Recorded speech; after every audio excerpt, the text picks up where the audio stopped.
Kroger Delivery has one mission: to deliver the freshest food right to your door. That's why our drivers are pros. Our trucks are refrigerated. And when it comes to low prices, we always deliver. With $20 off your first order of $75 or more, there's no better time to get in on the action. Mission accomplished. Restrictions apply. See site for details.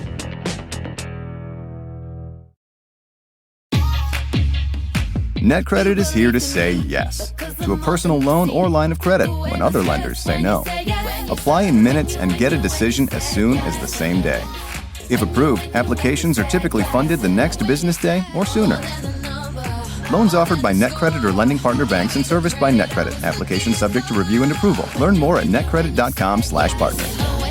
NetCredit. Credit to the people.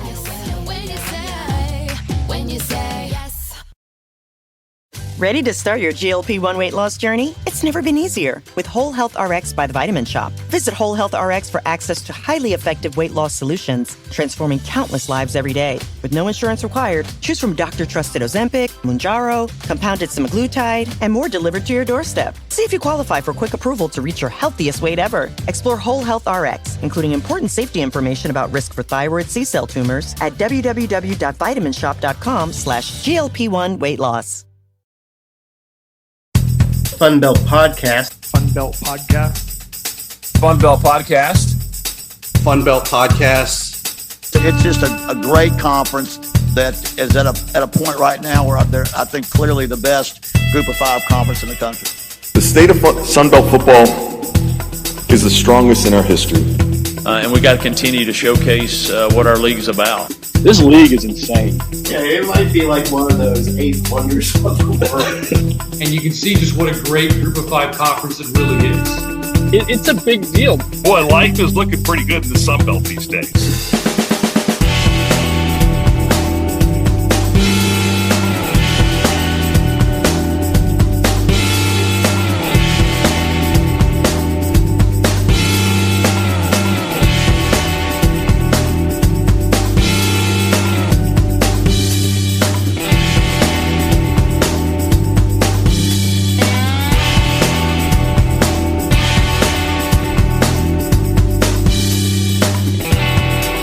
Very excited about the Sun Belt. We started the Sun Belt back in '76, and I'm very proud of what has transpired through the years.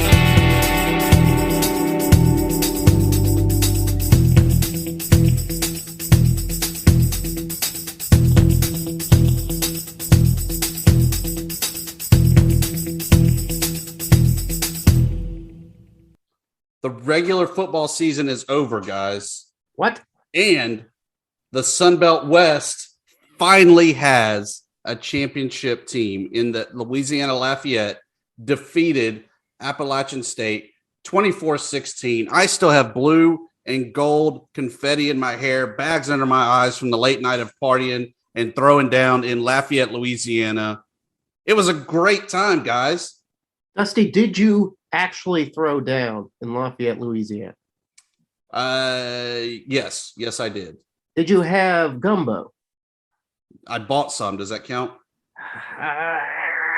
Did you have some jambalaya? I have that all the time at home anyway. Okay. Were you given free beer? Yes. Yes. All right. It sounded like you threw down. Now, I will say it was a great showing by the Cajun fans, over 31,000 in attendance at the championship game. But App State actually had a pretty good showing. There's some videos out on Twitter, pretty hysterical, as Cajun fans were attempting to teach the Mountaineers how to peel shrimp, how to peel crawfish, and eat crawfish. So I like to think that football is always bigger than the game and a little bit of a cultural event for it as well. Yeah, so there was probably an exchange of culture between the two fan bases, right? Definitely. And then, we got a great game. It really was. 24-16, Cajuns win. On the outside looking in, it was really another Cajuns game where it looked like they were just kind of toying with the Mountaineers, letting them stick around in the game. Nothing special about it. But then when you start peeling back the layers and looking at it, Levi Lewis was very deserving of the MVP belt. First of all, with his 27-yard pass to Michael Jefferson to get it started on the opening possession, and the Cajuns never looked back from there. But then later on in the second quarter, 56-yard TD run, longest in championship history. Third game, I know, but still history. The Cajuns were just on fire. Pun intended, maybe not. You know, watching it from where I was watching it from a bar in Jonesboro, Arkansas. And it looked like to me that the Cajuns were going to do the exact same thing they did to Appalachian State when they first met earlier in the year. Cajuns just came out hot. They seem to be overpowering Appalachian State.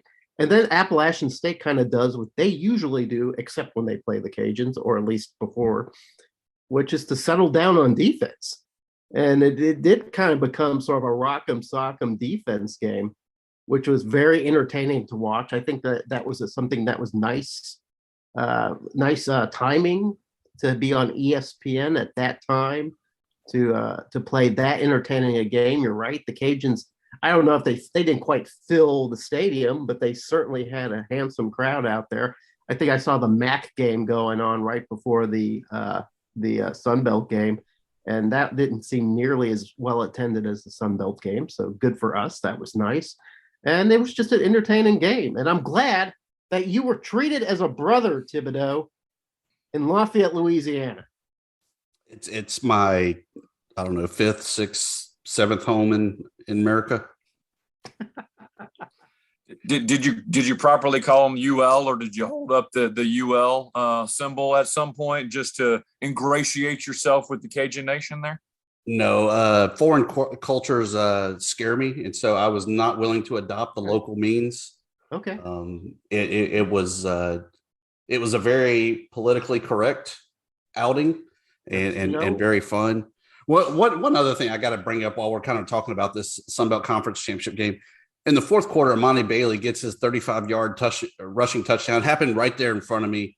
We had a good picture of it on our Twitter as well. The best part was there was a staffer for the conference office that was standing right by the table where the championship trophy was, the MVP belt was, and she was like full bodyguard, making sure that the trophy didn't get knocked off or anything like that. And I said, what would have even been better is if he just walked over, grabbed the trophy, like, hey, this is going to the sideline with me. And she goes, yeah, that would have been pretty bad too.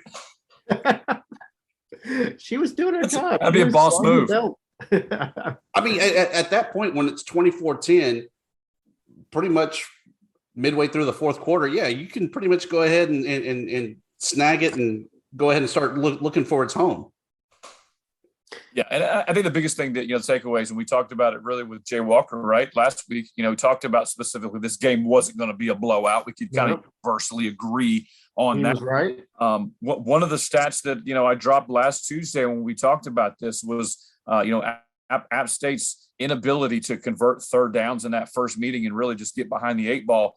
Same issue happened, in the championship game as well. They were 4 for 15, which is, again, a very un-app-like stat. And I know, Dusty, you had a great shot of Chase Bryce there post-game, kind of obviously being disappointed there. But, I'm interested to see how it fuels him and obviously the guys that are returning back for that Mountaineer squad, because they certainly should be the favorite to repeat in the East. I know they have some losses on both sides of the football, but what is interesting to me now is obviously Billy Napier rides off into the sunset. He's already been introduced in Gainesville as the University of Florida coach.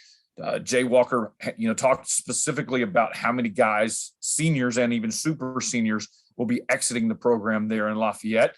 In the news today that there's an internal promotion, as Jay predicted. There will stay on the staff to be the new head coach. So, how do we pronounce that name, Ben Moore? I'm gonna let Dusty, the gentleman who has the EAUX in his name, make sure to educate us. He's the Cajun Cannon. Well, no, not the Cajun Cannon. Sorry, that will forever be Bobby Hebert. But he was definitely the cannon of the Cajuns. How about that? For Michael DeZormo. DiGiorno, like the pizza, but it's... Well, that's DiGiorno. Yeah, but it's close. It's a little bit different. DeMorno? How do we kick Jeremy out again? No, I'm just trying to pronounce it. Cut his mic. Cut him. DeMorno, right? DeZormo. DeZormo. We got it. DeZormo. A couple more times throughout the weeks, and we'll have it locked in for sure. But so he's been on the staff for 6 years, was co-offensive coordinator this year. I think he knows the X's and O's. That's without a doubt. I don't think Napier would have had him on staff or anything like that if he wasn't a good, solid X and O's guy. But I feel like the Cajuns got to be happy with this hire, that they're hiring one of their own. He has had the interim head coach position when it was transitioning from Hudspeth to Napier. So he's at least had a title in the high school when he was coaching a local high school there in Lafayette, guided them to the state semifinals. But the guy's a player. He knows the X's and O's is the biggest thing. And I think that's one of the things that Napier really brought to the table was he knew the X's and O's. You're not going to see a big fall off of this Cajun team overall. I think next year you do see a dip because of the talent. They got to reload and restock. But over the long haul, I think that the Cajuns are still going to be one of the top teams in the Sun Belt West. Yeah, absolutely. A lot of times you think of it when a program promotes from within, it's almost like a punt. Like you're not really focused. You're not really trying to make a big splash, or you don't want to go through the rigors, the slings and arrows of a coaching search. But this did seem like a really good idea, a really good promotion. Some guys actually do deserve that promotion, and this guy really does seem to fit that bill. And if anybody can make that or if any program can make that a success in the Sun Belt, it's absolutely the Cajuns, who seem to be as buttoned down as any program in the nation. Well, and I think too, more and more athletic directors, especially at programs that are not going backwards, right? Not looking for a reset, looking for someone to take that baton and really run with it. You're seeing more around the country. You're seeing some internal promotions at successful programs. We saw it obviously last week with Notre Dame, obviously locally here with us in the Sun Belt, but you want to just be able to identify that individual that can put the plan together. Because when you really are the CEO, it's one thing when you're a position coach, and I know he was the tight ends coach before being co-OC. You have to literally plan everything. You've got to be in charge of the practice schedule and game schedule, where you stay, what you eat, strength and conditioning, recruiting. Obviously, that being immediately flipping here now for the Cajuns with signing day being 10 days away, and evaluating the roster. Who does he think needs to stay potentially or go? Where are the holes in the lineup specifically with that early signing period, and then where to attack in the transfer portal? So, it's good to have that idea as opposed to going outside the family, if you will, just because then time just gets so short. You have to identify things so quickly, and it's almost unfair for a brand new coach to walk in and even be hired, tomorrow, for example, and say, all right, I know nothing about the roster. I'm just learning of this job probably in the last 3, 4, 5 days. So I definitely think the Cajuns, like you mentioned, may take a slight dip just because the talent that's exiting. My goodness, Levi Lewis and his 33-5 sparkling record as a starting quarterback. I speak on behalf of most of our Sun Belt brethren. We wish him well in his next professional efforts, and I'm looking forward to see him hurt somebody else in the future. Oh, yeah, definitely. Adios, Levi Lewis. Have a great career somewhere else that's not destroying us. That's great. I think it's as important as it is that the Cajuns now have their head coach in Michael DeZormo. They lost their defensive coordinator, Tommy, and the recruiting. He's not officially the recruiting coordinator. He's the running back coach, Jabbar Jalouk, but he has Louisiana on lockdown as far as knowing the ins and outs of recruiting the state. Both of those guys followed Napier to Florida, and I think those are two super huge key positions that'll have to be filled. And to me, they might even be more important than who the head coach was that they hired. Absolutely. Like at Arkansas State, we lost our head recruiter a couple years ago, a guy named Trooper Taylor.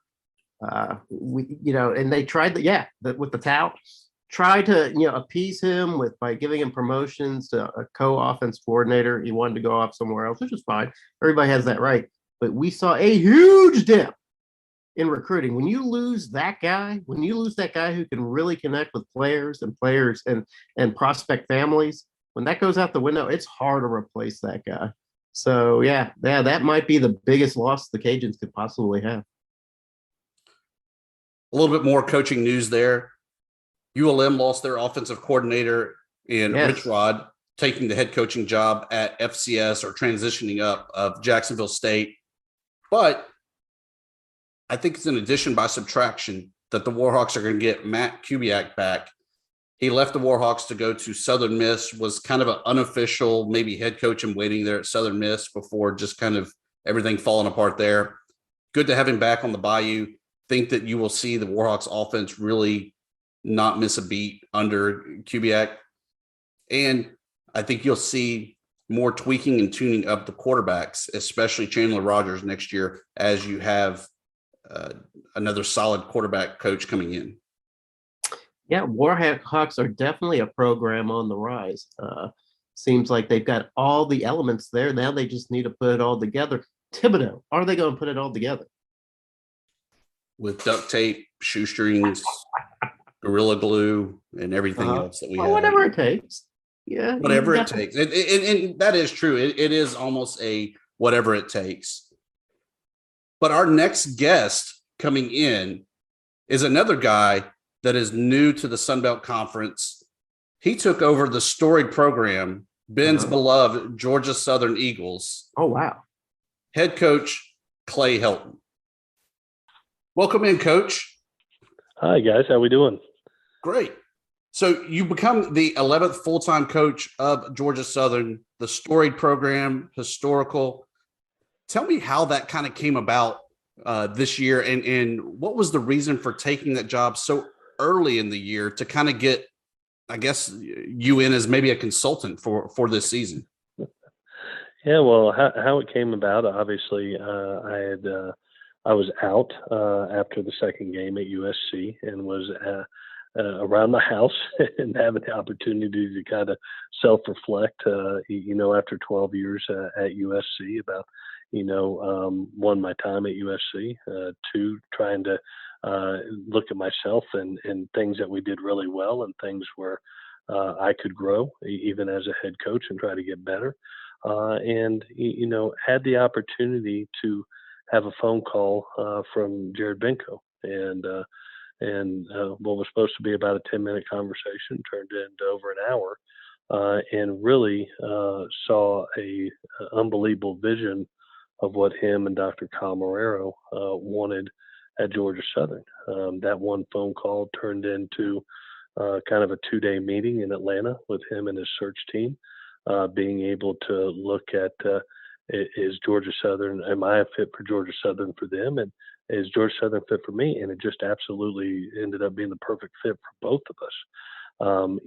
Things that really attracted me as far as Georgia Southern goes was the vision of Jared and Dr. Marrero of just wanting this elite platinum standard opportunity for the football program, not only to be Sunbelt champions, but to be that platinum standard in college football, to be talked about, be the national story, to be the Cincinnati of college football, to look up and where everybody says, wow, that is a terrific football team and a terrific football program. And I had looked at, several factors of what Georgia Southern was about, the tradition of excellence that had gone on here, 6 national championships, joins FBS in 2014, already won 3 bowl games. So that standard of just being a winning product was there. You talk about guys that had come back to help the program, Adrian Peterson, Tracy Ham, even Coach Whitley, who was the interim head coach here. It just was an extremely strong product, and then you talk about the Georgia recruiting base and just the talent that is in the state of Georgia and the surrounding states. You could build a championship and a consistent championship football team here. So it was something that started with just an initial conversation with Jared and really turned into a very exciting opportunity.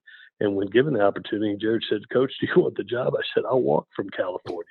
I feel like I've won the lottery, because I really feel like this place is a gold mine. It's really a place that can explode on the national scene. So very excited to be here, very excited to get started, and to be able to have the 3 weeks you talked about, why take the job early.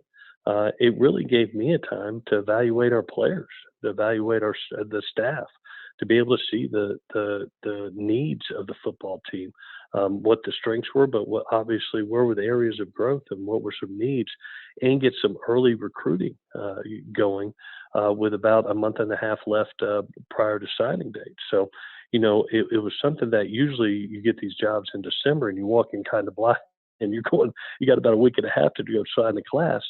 I was really able to identify what was a good fit staff-wise, what was a good fit for as far as our players, where our team needed help, and be able to go address those needs. So not only was it the right decision for myself, but Jared's proactiveness in getting me here has really gave us a jump start in recruiting, as well as building relationships with our football team. Now, Coach, I know you have probably had it mentioned and seen it, and you mentioned names, obviously legends down south. Tracy Ham and Adrian Peterson, guys like that.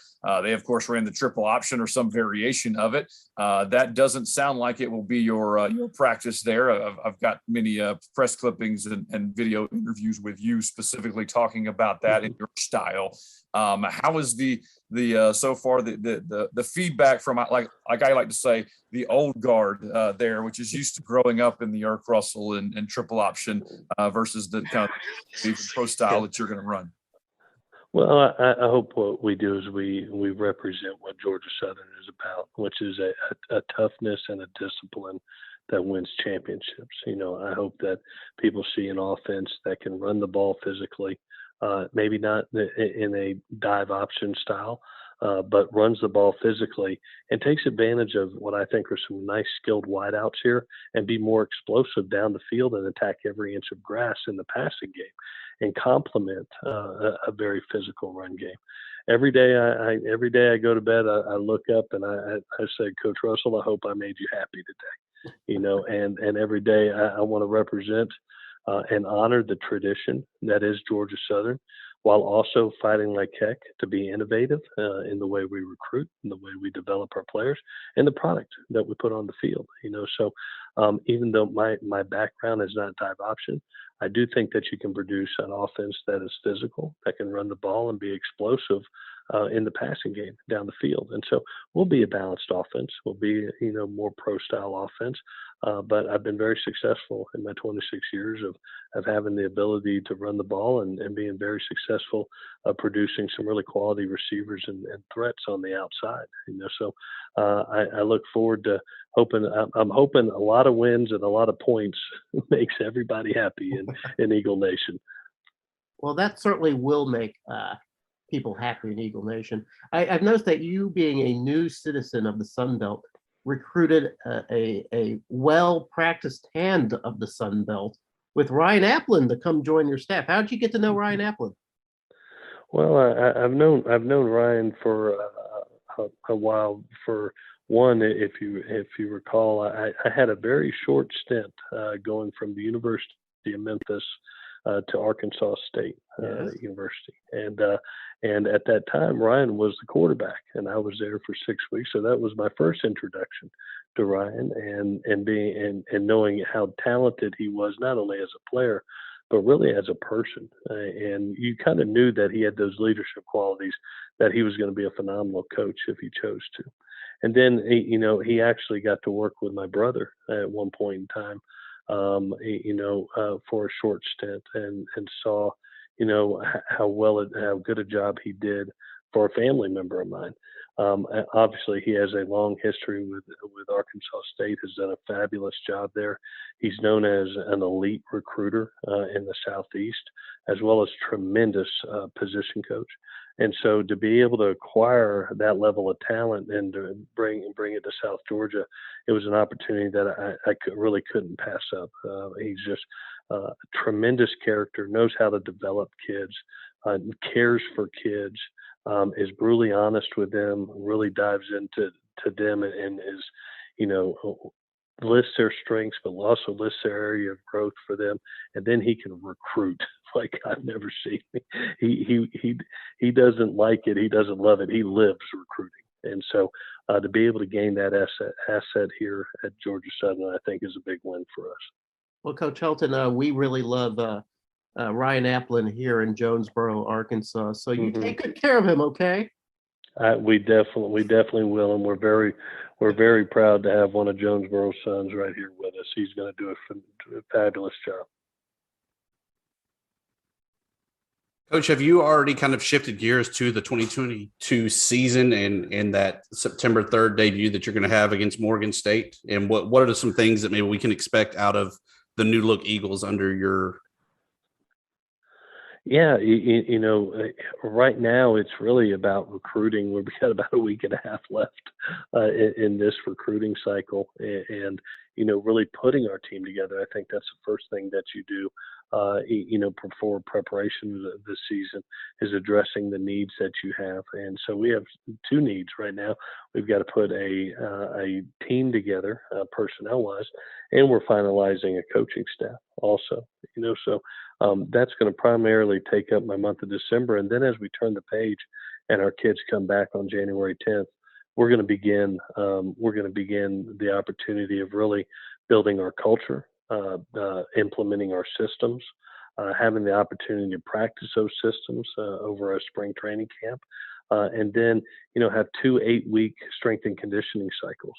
The one that starts in January and works through middle of March, and then another one over the summer to physically prepare, for a season. So there's a lot of work to be done.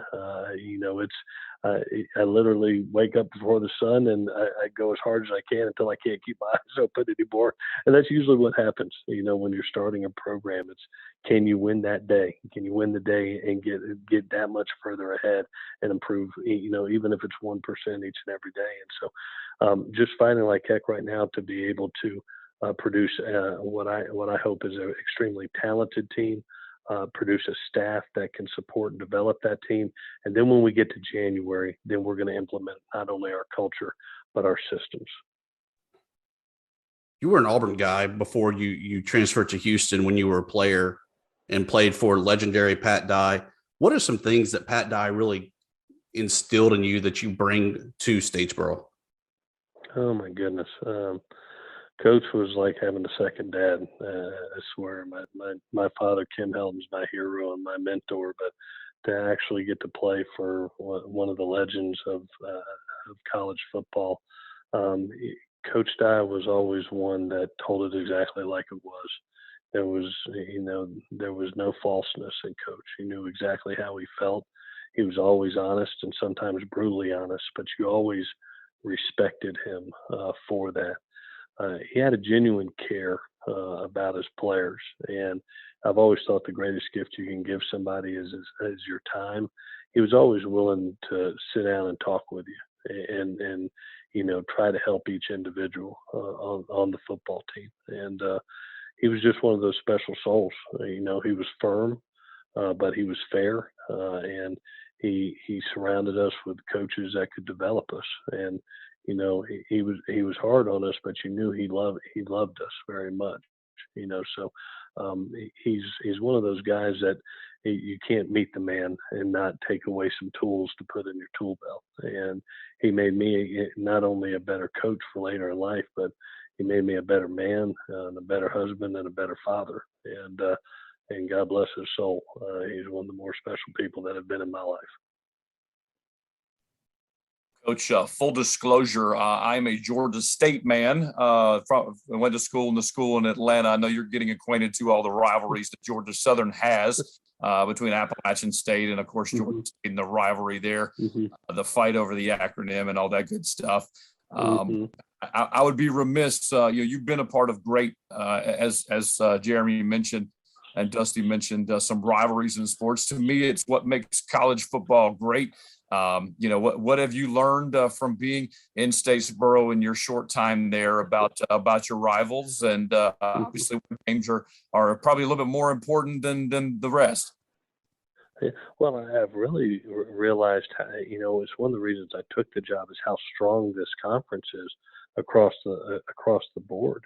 You think about the job that Commissioner Gill and our presidents have done, in their time here. While other conferences have been breaking up, our conference has become stronger. And there's that sense of tradition in those rivalries that have spanned years and years, and bringing in even more new talent. So one of the great advantages of taking this job, when I looked at it, I was like, oh my gosh, you look at great rivalries across the board. You look at these great teams, top 25 teams.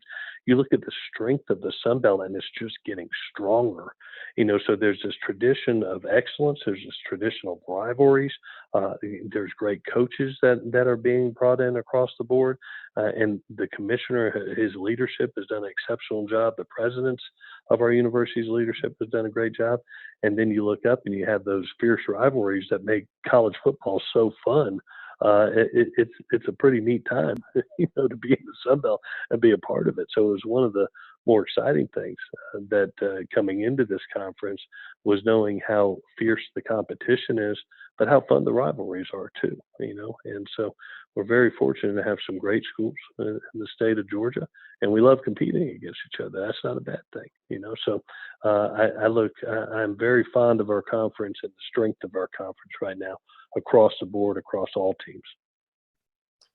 Coach Helton, you coming into Statesboro, there's sort of a fascination with me about some of the cultural aspects of Georgia Southern. And the one I wanted to ask you about, have you dipped a toe in beautiful Eagle Creek yet?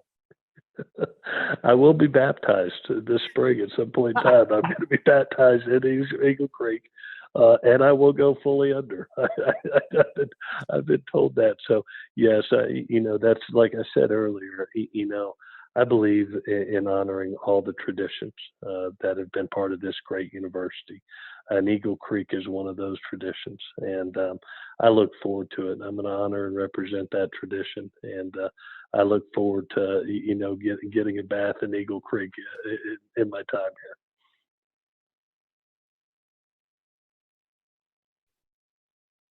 Coach, we cannot thank you enough for joining us here on FunBelt Podcast. We wish you the best of luck and hope to be able to talk to you again in the fall as we get ready for the 2022 season.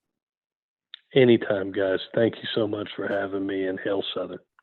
Thank you, Coach. Really enjoyed it. Great job, guys. How are you?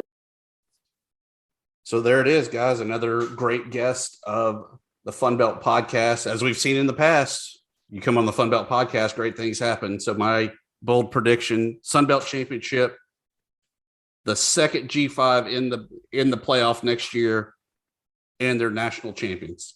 Georgia Southern? Yeah. Did I go too far? No, I think you're spot on there, Thibodeau. He's definitely got a job to do there, but I think he also recognizes that there's also that those expectations are on his head. He understands that Georgia Southern isn't like one of those programs that is content with going to a bowl game at the end of the season. They want to see championships, and he seems to have accepted that. So he's not in here to draw for some peace after having come from the high profile place of California. He's here to actually win some games. So that's very exciting to hear that from him. Yeah, and I don't know what the expectations are for the Eagles next year, because they just did not look good this year. And I don't know if it was a coaching or a talent issue to be able to say, because you knew the pressure was on the coaching staff coming into the year, but you just don't know how much of that was, well, we're going to be fired anyway, so screw it. Or, did they just miss on recruits, which happens. It's going to happen every cycle that you're going to miss on kids. Did it finally catch up to them? Yeah, I'm kind of curious what Ben has to say about this, but I feel like he'll enjoy at least a year honeymoon period of, bringing in his system, bringing in his guys, figuring it all out. I think he'll have at least that year. Or am I insane to think that, Ben? You know that fan base better than I do. Are they going to want to see results and improvement on day one?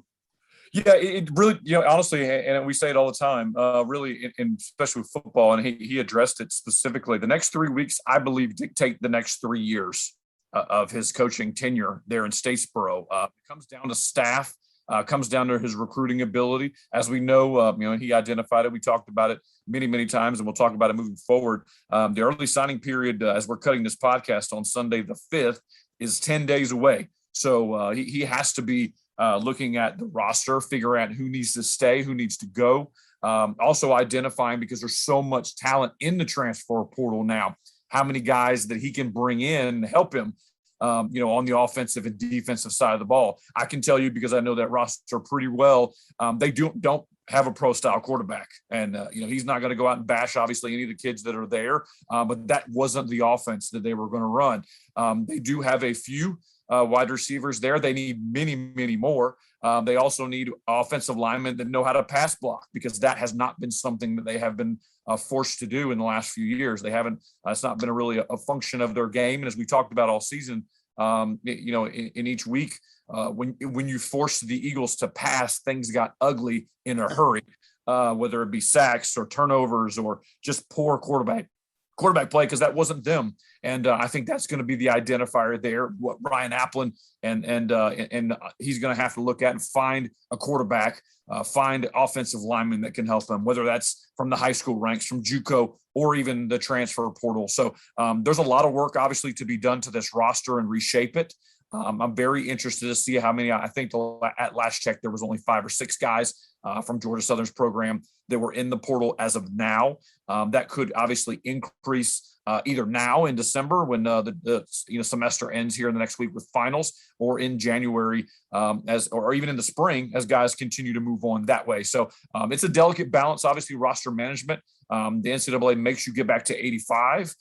Expectations are always super high in Statesboro. They don't want to bowl. They want to compete for championships. And as you heard, he understands those, and to his credit, are embracing those expectations there. But as we've talked about too, and I think Chris Vanini talked about it specifically, the Sunbelt East is a bloodbath every single year, and look to be stronger as well. So things are certainly not easier there. You look at, still Coastal Carolina. It looks like for now, at least, Jamie Chadwell will be there.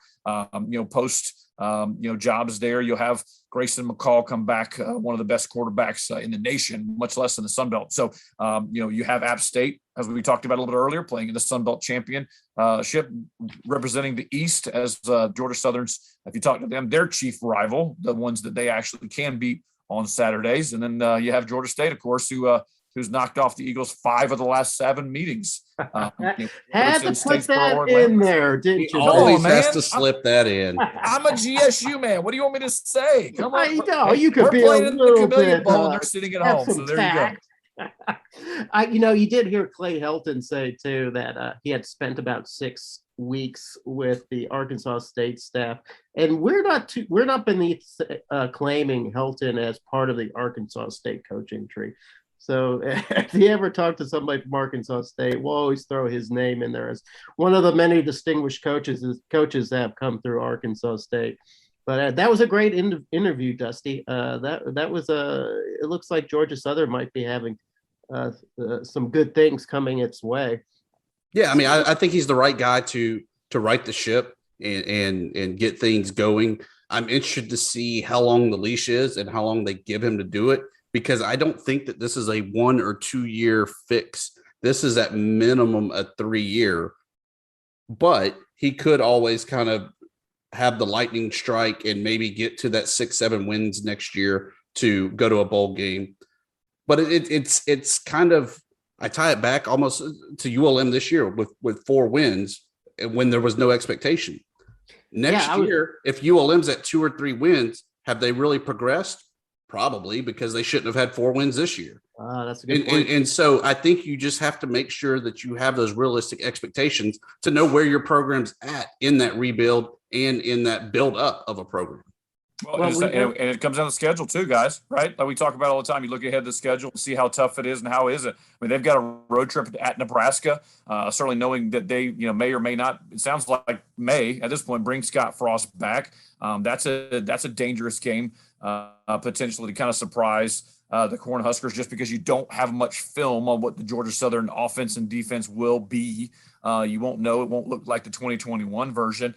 They've got a good game against UAB the following week, where, proximity is huge. I mean, the drive from Statesboro to Birmingham is a very short one. That should be a very, bipartisan crowd there. And then you host Ball State, who, is in the Camellia Bowl this year. And, it doesn't look overwhelming. It looks like there are winnable games on the schedule, but then it also depends on, hey, that's what September looks like. What does the Sun Belt slate look like? We know they have to, they've got to come up to Atlanta to play Georgia State. They've got games against App State, and on the east side of things. You're going to have Coastal Carolina, as we mentioned. They've got to go to Arkansas State. They got to go to Louisiana in 2022. So it's not going to be easy. And I agree with Dusty 100%. It's going to take them some time.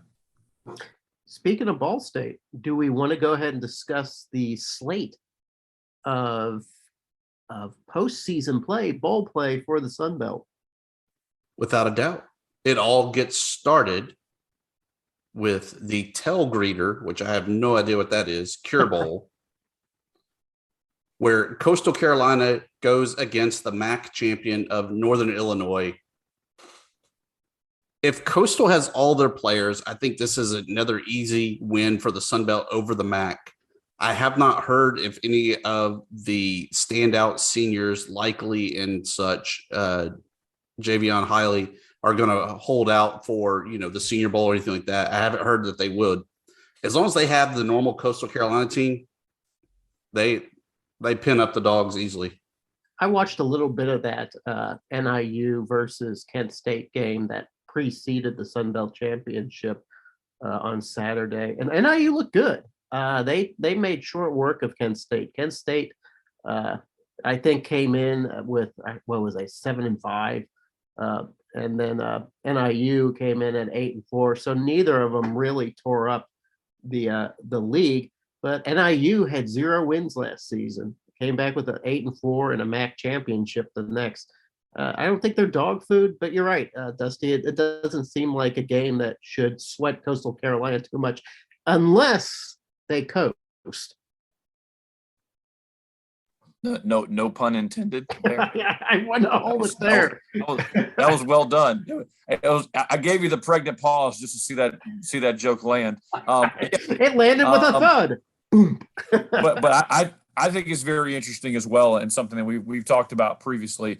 This is potentially Grayson McCall's last game? We don't really know the answer to that question. He is draft eligible, and there's not a great quarterback class here in in college football right now. Does he look around and at least kick the tires on an opportunity potentially to play at the next level? We know he did miss some time, got injured, but then did return, come back there. Does he want to kind of spin it back and go with some of his weapons potentially leaving as well? We've talked about, his unbelievable tight end. He's a Sunday guy to me, and a guy that, was a first team all Sun Belt guy there at tight end. So, you always want to capitalize while the iron is hot. If he has a great bowl performance and tears up Northern Illinois, does he, use that as his, punctuation of, hey, 11 wins at Coastal and the previous season basically was undefeated in the regular season as well. What else can he accomplish at the college level, short of winning a Sun Belt title and kind of going bigger and badder? So I think it's going to be interesting to watch, obviously, his decision, but I agree with you guys. I think Coastal certainly is, haven't seen an early line yet, but I have to imagine they're favored in that ball. One of the more interesting matchups, at least, is Appalachian State, Western Kentucky. Our friend Doug Mosley at the Boca Bowl finally gets a Sun Belt team as the Mountaineers head down to Boca for the roofclaim.com Boca Raton Bowl. I think App State is at a fork. They either are pity party, woe is us that we just lost to the Cajuns again, we're not Sun Belt Conference champions, and just kind of go through the motions of bowl week, or do they go out there and fight to try to get to 11 wins, which is impressive? And after watching App State post game, seeing really the pain in Chase Bryce's eyes, it really is a fork in the road of which way they go with no real answer. I think one thing that gives Bryce a little bit of motivation in this game is being pitted against Bailey Zappi of Western Kentucky. He is sort of one of the most prolific passers I've ever seen in college football. The guy just wings it and hurls it and makes plays. I think maybe if Bryce is feeling a little let down after this game, I know he's coming back for next year, he at least gets to have this sort of mano a mano sort of contest with Billy Zapp. Now, I don't know how great of a team Western Kentucky is. I haven't really experienced them much so far as the CUSA championship game, which actually Western Kentucky really made a game of it after getting behind UTSA.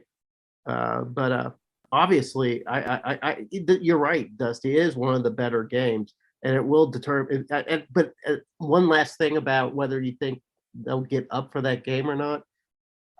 Appalachian State just doesn't seem like that kind of program that allows itself to be deflated.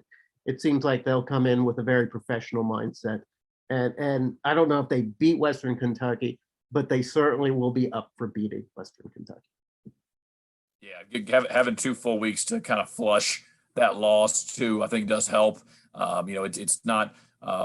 You do get some time there to kind of reload and get back and obviously take some finals. Something that we remind folks all the time that these are student athletes. They do actually have to take finals in December and then get to go to bowls and things like that. But I'm very interested to see how they respond to that and honestly how both fan bases travel as well. As we know, up the mountain can be a little bit chilly in mid-December, and then the folks in Western Kentucky as well may want some beach vacation opportunity there. So definitely looking forward to seeing the atmosphere there down at the Boca Raton Bowl with the FunBelt team represented. Cajuns get to burn the midnight oil as they head down to New Orleans for the RL Carriers New Orleans Bowl. 8:15 kickoff. Make sure you're napping before that game. But it's a good matchup, at least against Conference USA's Marshall, soon to be in the Sun Belt. I still like the Cajuns. I feel like that this might be their kind of coming out party to showcase that they're the Cajuns and are not going to miss that beat under new head coach Michael DeZormo. Or maybe they are a little bit in chaos and not real sure what to do. I think it's the first. I think they roll and get another Sun Belt Conference victory. I've been to a New Orleans Bowl when Arkansas State played Louisiana Tech a few years ago, and it's always late. I mean, it starts late, it ends late. I mean, literally, when you're done, you can't find a place to eat or drink or anything. Like, it's done. You're finished. So I don't know why it starts so damn late, but it is a beautiful place to have a bowl. It's probably the finest venue I've ever been for a small access group of 5 bowl. And I think I agree with the former statement that you made, Thibodeau. I really think that the team's going to get behind the new head coach, and they're not going to miss a beat. They're going to want to win this game. They're going in as a college football playoff ranked team. I don't think they have any interest in letting people in failing to remind people that the Cajuns are one of the top teams, not just in the group of 5, not in the Sun Belt, but in all of college football. I don't think they let off the gas for Marshall. I think it'll be a nice rude awakening for Marshall coming into the Sun Belt, possibly by next season. Well, and I think one of the storylines, and I know we obviously say zero focused in on and locked in on the Sun Belt, but Grant Wells, the Marshall quarterback, was hurt in that Western Kentucky championship game, and he's one of the best freshmen, and a name that I'd love to see play in this game, but don't know obviously his status as of today, exiting last week with that in that title game. But I think the interesting part now, and you guys kind of were all over it, is the future belt member being able to measure himself against the champ.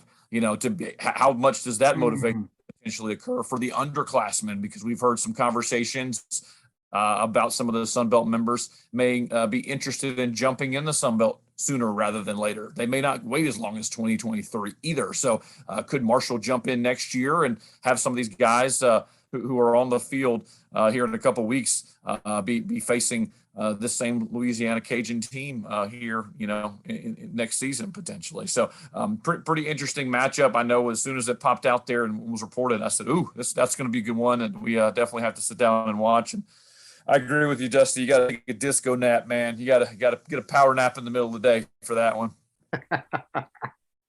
Jeremy, you know what the best Christmas present we could get Ben is? Well, maybe like a bottle of beautiful Eagle Creek water. Well, they make a cologne.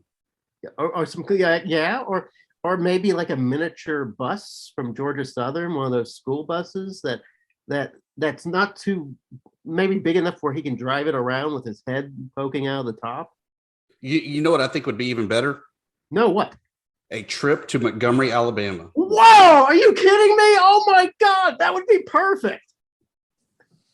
Well, his Panthers are going there at least for the Tax Act Camellia Bowl to face Ball State. Nice. The place that I can only think of good old Dave Letterman wanting to have the stadium renamed after him. Okay, first of all, I've been to a Camellia Bowl. It was a couple years ago, and it was a very gracious city. It was a kind of a lousy day. It was like on the 23rd of December, so it was right before Christmas. I believe that it's a little closer to Christmas for this time around, but it's not a bad venue to play football. It's actually pretty cool. I think you're going to enjoy it. I don't think it's going to be we actually played Ball State once in a bowl game. It was at that time it was in Mobile. Those fans come out and they're actually kind of chippy or even chirpy. They might call themselves chirpy, but I think that it's going to be a fine game. But I don't see it as the most exciting game in the world. In fact, I think Georgia State kind of stomps all over Ball State. I don't think Ball State really has much of a chance in this game. And maybe if you don't want to go to Montgomery, at least you have sort of the second place prize of probably watching your Georgia State Panthers come away with a bowl victory to put in their caps. Yeah, and would be an important one, and just kind of doing the early scouting for Ball State. They don't particularly run the ball well. They don't particularly pass the ball well. They don't score a lot. There's a reason why they were 6-6. They did have an impressive win against Army. It ended up finishing 8 wins. But they also stumbled a lot in MAC play as well. We're kind of right there in that middle at 4-4 in MAC play. So, I do believe the Panthers have another opportunity here, to get their rushing game rolling and really pound. And the biggest thing that's been impressive, I believe, in the last month for Georgia State is just how well their defense has played, being able to force turnovers. And that certainly, Ball State will do that as well. They'll turn the ball over. And if they do that against Georgia State, the Panthers could come up with another bowl victory. And it's good just not to see Western Kentucky in a bowl. We were kind of tired of seeing that at Georgia State every other bowl game. It was, here comes the Western Kentucky. Another Western Kentucky Toppers. So game. it's good to get somebody new for a change. I tell you one thing about Ball State. If you guys recall, at the beginning of the year, there was some talk amongst a lot of pundits like us that Ball State was in position to maybe crack the top 25. That they were going to be sort of the darlings of the MAC and that they'd have a pretty good season, and it didn't turn out. So it's not like Ball State isn't a team that doesn't have a reputation. They'll come in with maybe a chip on their shoulder, and so you might want to look out for that. That being said, yeah, it seems to me like this will be a perfect win for Georgia State. Can we see a clean sweep of Sunbelt bowl games? What? Okay, how about this, Dusty? What bowl game are we most likely to see a Sunbelt team lose? I'm going to say the Boca Bowl. I think App State, like I said, they're at the fork in the road, and just depending on which way they decide to go is really going to be the determining factor there. Yeah, you know what? Appalachian State kind of let me down because I picked them to be the Sun Belt champion. I keep all season long. I said they were the most professionally run team in the Sun Belt, and in the end, it turned out the Cajuns were just too good. So maybe I just think of the Appalachian State maybe too high. Maybe I put them too high on a pedestal, and then seeing NIU what they did at Kent State. Those guys aren't. Aren't pushovers. They're going to be tough, and they've been tough for a long time. We played NIU. Arkansas State played NIU in their first GoDaddy Bowl about 10 years ago, and they just stomped us. So be careful, Appalachian State. I think Dusty and I are both advising you, be careful with this NIU team. Don't go into it sort of lazily or with half a heart. Come in here and bring that cheddar for the Sun Belt. All this talk about football, but it's basketball season, Jeremy. What is basketball season? It is basketball season. Oh, okay. Currently, there's things going on, man. Yeah. Oh, yeah. On the women's basketball side, one team. Which is it? UT Arlington. Okay. UT Arlington with a great named player, Star Jacobs. Yeah. All right. I mean, second place, maybe to Boogie Night. Maybe they're 1A, 1B. Star is a great name. Yeah. They had a pair of really big wins, beating UNLV on the road. They shot 60% from the floor in the first quarter in that game. But then if that wasn't enough, they played number 13 South Florida and beat them with 40 points in the paint. And the Mavs 0 for 8 on third point attempts. They weren't even shooting the outside. They were taking it straight to the Bulls. Congratulations to the Mavericks on that game. A nice win for the Mavericks and the Sun Belt. But I was actually more impressed with Coastal Carolina's win over South Carolina. Well, that's on the men's side. We're talking women's basketball, Jeremy. Yeah, but I thought maybe that'd make a smooth transition into the men's side. I had one more women's game. All right. How about this? How about we read the show rewind notes, the man? The good old Bobcats. Maybe they're Lady Bobcats. We need to figure out who's ladies and who's not. Put it on Arlington Baptist, 93-23, 74 points in the paint, 40 off of turnovers, 54 coming in off the bench. The Bobcats should be arrested for that. Whooping. That's just outright assault. So, as you mentioned on the men's side, they did have a big win over South Carolina. Premature mention. 80-54. The bigger story, though, once again, if you're on the FunBelt podcast, big things happen. Cliff Ellis picked up his 800th career win. Wow. And 801 was the South Carolina win. Nice. With SM Mustafa hitting the double-double, 23 points, 13 rebounds. And you know what my favorite take was after that game? It was a headline that pretty much said, I'm probably paraphrasing a little bit, but it was mostly, what's wrong with South Carolina? I'll tell you what's wrong with South Carolina. You got beat by a better team, Jack. Get with it.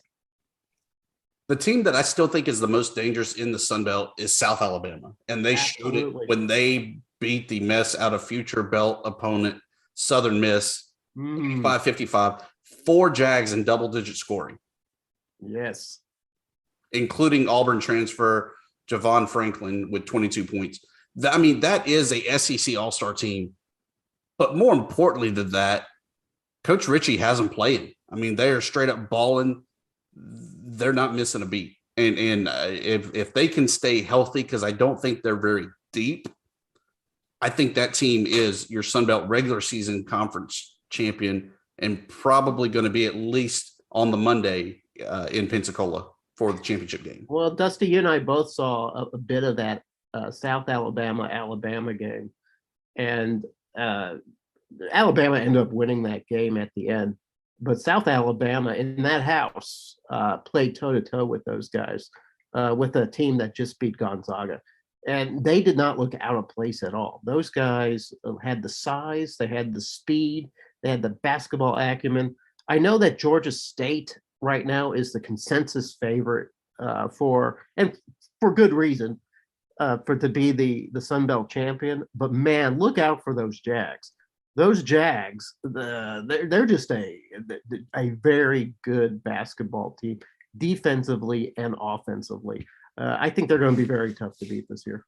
Well, and I'll be honest, I think I may have even undervalued them a touch just because they lost Michael Flowers to Washington State, their leading scorer. And Richie Riley, I think it was probably at the top of the list in terms of bringing in transfers this season.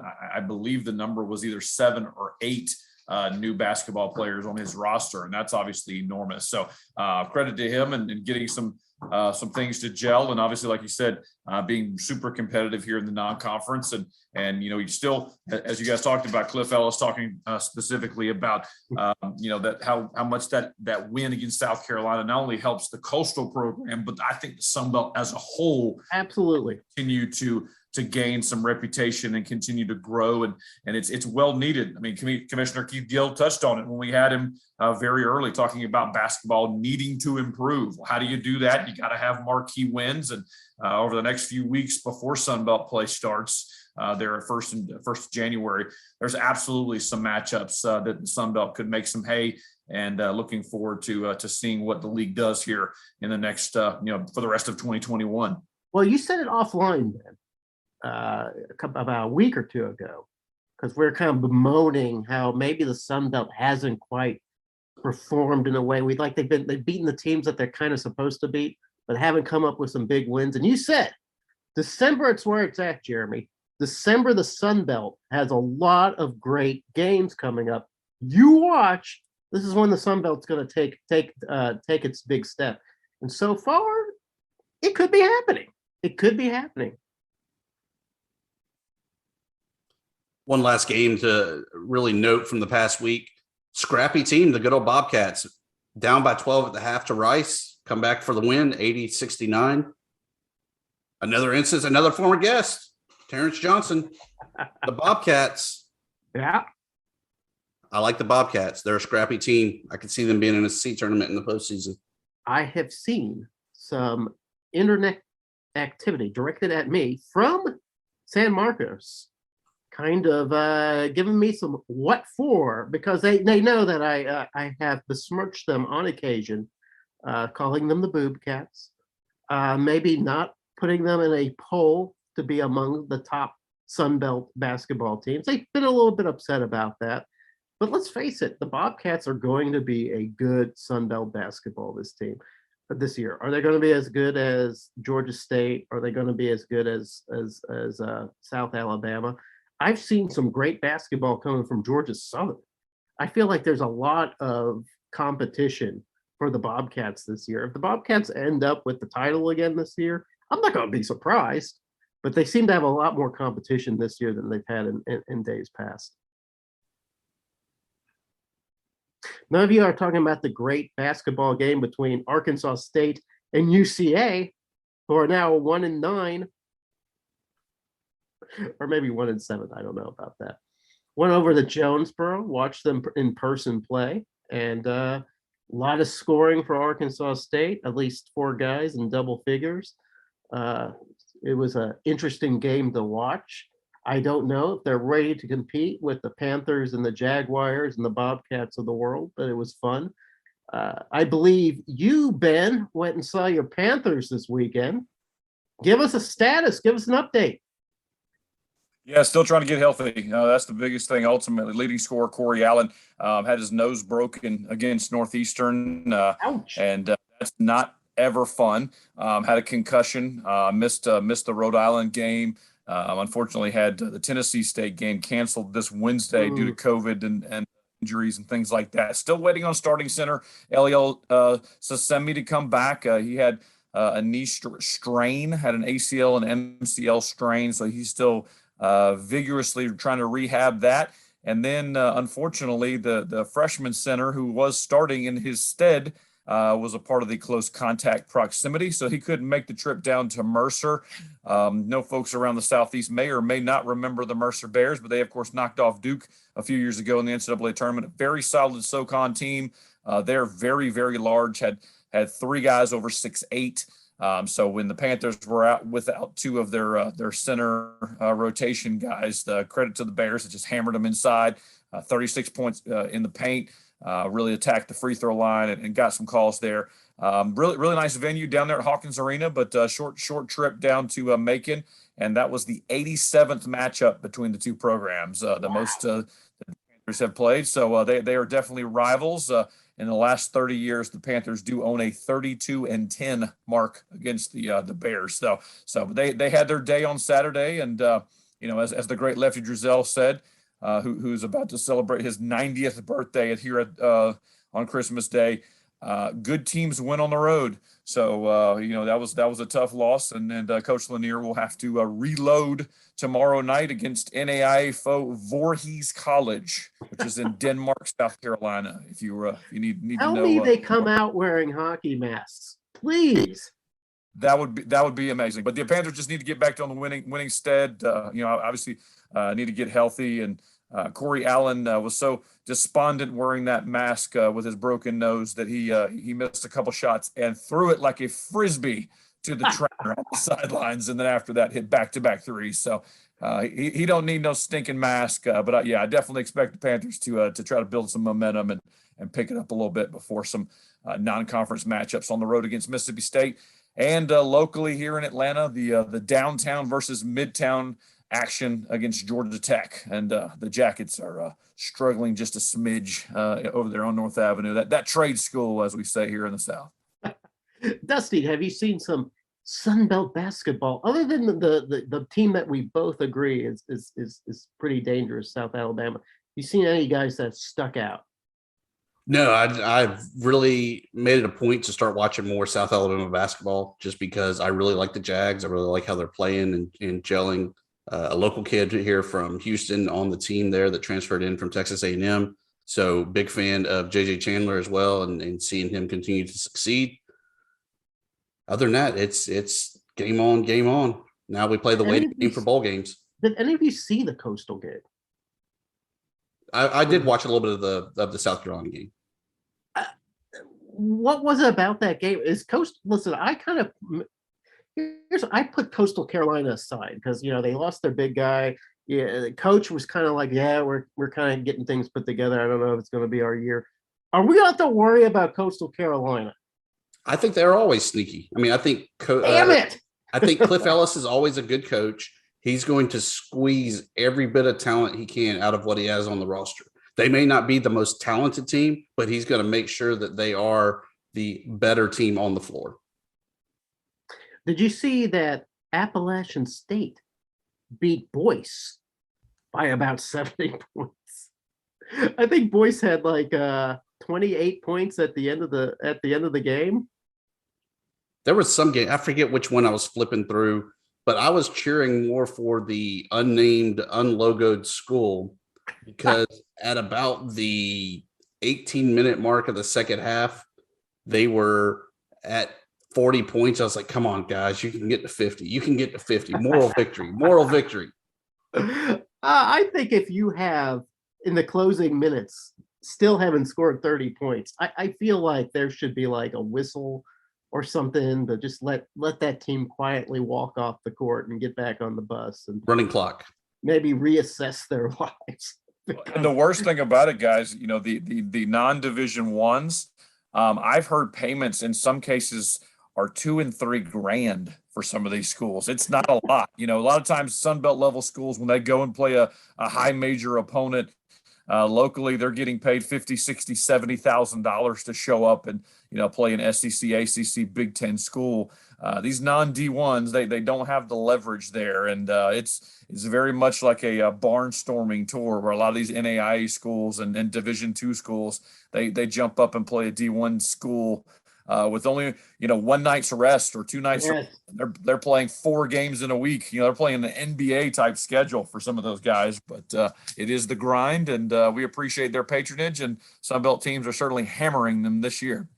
Yeah, I think we get to have Championship Baptist or Champion Baptist, like some of you guys have already played them to finish out our non-con. So I keep seeing Champion Baptist appear on our on the schedules. I'm like, who are these guys? Why do they want this punishment? Where do they come from? What's their motivation? But yeah, I'll be looking forward to the next couple of weeks when conference play begins, and we can really begin to drill down as to who's going to be the champion.